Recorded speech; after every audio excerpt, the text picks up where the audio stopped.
Welcome to the release highlights of SAP Integrated Product Development, Q1-Q3, 2026. I'm Annette García Lorenzo from Product Success, and this is my digital twin. In SAP Integrated Product Development, we are happy to introduce 5 new innovations that help companies enhance efficiency. In this video, I will showcase the new merge feature in Product Handover, as well as the handover to the SAP S/4HANA Master Recipe, our new product structure APIs, process parameters, and cross-dimensional units of measure and formulation, and the new CAD interfaces for SAP IPD. Our first highlight is the new merge function in Product Handover. During the handover of engineering bills of material or EBOMs, a production engineer can use the new merge option in the target panel of the Handover Engineering Bills of Material app to streamline assemblies and ensure consistency. This new feature lets you merge components with identical attributes such as material ID, unit of measure, and item category, helping to reduce redundancy and improve efficiency.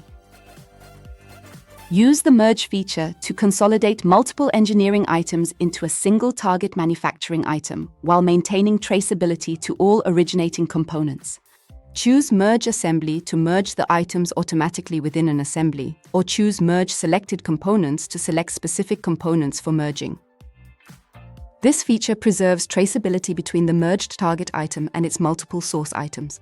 When you merge a component or assembly, the system consolidates the quantities of the merged items. For example, if you merge 2 components with a quantity of 1 each, the result is a single component with a quantity of 2. Our next feature is the Product Handover to the Master Recipe in SAP S/4HANA Cloud Public Edition. Using Product Handover, production engineers can create a handover activity to derive a master recipe in SAP S/4HANA Cloud. First, you create a handover activity. Toggle on the Master Recipe button and enter a product version, profile, usage, and status. Then you maintain the master recipe in the target, referencing a source formulation recipe. You can mass maintain attributes like resource, control, recipe destination, and control key. Maintain all production-relevant attributes for operation and phases. Now you can choose Publish. The system creates a BOM for the master recipe and allocates the components to the target operation or phases. It updates the production version, maintaining the link between master recipe and BOM. Our next feature are the product structure APIs for reading and creating product data from an external system. These new APIs allow system integrators to carry out a number of tasks. Create or update product structures. You can create or update an entire product structure, referencing products, linking documents, and setting property values. You can also change a single BOM within a product structure without rewriting the whole tree. Use the APIs to onboard an early product before creating it in the ERP system and link it to an ERP material. Moreover, you can set flexible properties for products and components, link documents to products, BOM headers, and BOM components, or add documents as BOM components. Extract product and structure data and organize the related content in folders, which is key when using instance-based access control. Now let's talk about 2 innovations in formulation. The first one is about process parameters. When product developers formulate a recipe, they can define principal process parameters together with the related processing instructions and equipment requirements. Process parameters describe how a product should be produced and which conditions must be monitored during manufacturing. Typical examples of process parameters include boiler pressure, oven temperature, processing time, or any other measurable condition relevant to production.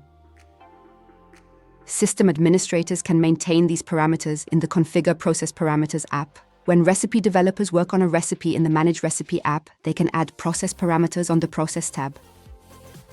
Our second innovation in formulation is the use of cross-dimensional or alternative units of measure. Cross-dimensional units of measure are needed to enable recipe developers to formulate recipes in various units of measure and dimensions. SAP IPD supports the use of a large variety of dimensions, for example, mass dimensions like kilograms or grams, volume dimensions like liters, or any custom unit of measure like bottles, bags, or pieces. You also need to define the relationship between a cross-dimensional unit of measure and the base unit of measure. For example, if the base unit of measure is grams and your ingredient comes in bags, you need to define how many grams are contained in one bag. This number will vary from ingredient to ingredient. Last but not least, I want to highlight our new CAD adapters. SAP IPD now provides direct CAD integration for Autodesk Inventor, SolidWorks, and Solid Edge, bringing the digital thread closer to engineering teams. With these new integrations, you can now manage and govern product data in a single system of record, directly connect MCAD authoring tools to SAP Cloud ERP without manual re-entry or version mismatches, seamlessly transition from engineering bills of material to manufacturing bills of materials, and improve cross-functional collaboration across engineering, sourcing, and manufacturing. Synchronize and exchange design items and product structures with ease and reliability. Thank you for watching. I hope this video was useful. If you have enjoyed this product update, feel free to share it with your peers. Also, please engage with us via our SAP PLM community. Bye for now.